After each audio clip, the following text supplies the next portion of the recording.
குடியாத்தம் அருகே கண்டெய்னர் லாரியில் கடத்தி வரப்பட்ட 40 கிலோ கஞ்சா பறிமுதல். லாரி ஓட்டுநர் மற்றும் கிளீனர் கைது. பரதராமி போலீசார் விசாரணை. வேலூர் மாவட்டம் குடியாத்தம் பரதராமி தமிழக ஆந்திர எல்லைப் பகுதியில் பரதராமி போலீசார் தீவிர வாகன சோதனையில் ஈடுபட்டு வந்தனர். அப்போது அந்த வழியாக விசாகப்பட்டினத்திலிருந்து கோயம்புத்தூருக்கு ஃபெவிகால் ஏற்றி வந்த கண்டெய்னர் லாரியை நிறுத்தி சோதனை செய்தபோது அதில் 40 கிலோ கஞ்சா பொட்டலங்கள் இருப்பது தெரியவந்தது. மேலும் போலீசார் லாரியில் வந்த இருவரிடம் தீவிர விசாரணை மேற்கொண்டதில் இவர்கள் மதுரை மாவட்டத்தைச் சேர்ந்த பாபு 32, ஓட்டுநர் என்பதும், சிவகங்கை மாவட்டத்தைச் சேர்ந்த ராஜ்குமார் 25 கிளீனர் என்பதும் தெரியவந்தது.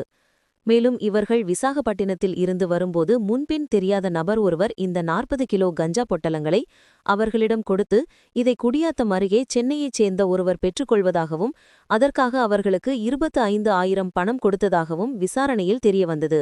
அந்த சென்னையைச் சேர்ந்த நபருக்கு செல்போனில் தொடர்பு கொண்டபோது அவருடைய செல்போன் சுவிட்ச் ஆஃப் செய்யப்பட்டுள்ளதும் போலீசார் விசாரணையில் தெரியவந்தது.